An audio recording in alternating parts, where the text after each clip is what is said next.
osjećaj dok slikam usporedila bi sa pranjem prozora. Percepcije.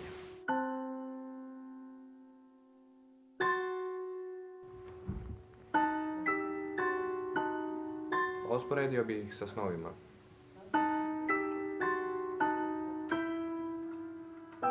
Osjećam se kao da letim.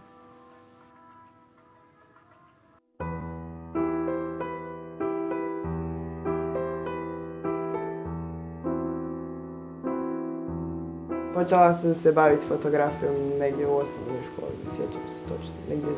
razredu, tako nešto.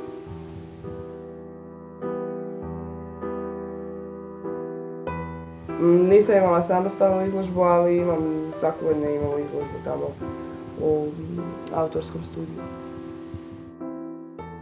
Ne planiram profesionalno.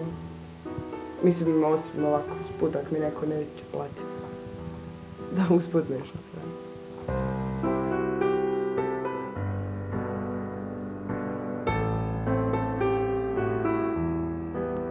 Pa inspiraciju često vučem iz akcijskih i horror filmova. Crtam od malena, ne sjećam se kada sam ga baš otkrio. Nasljedna osobina, mamina.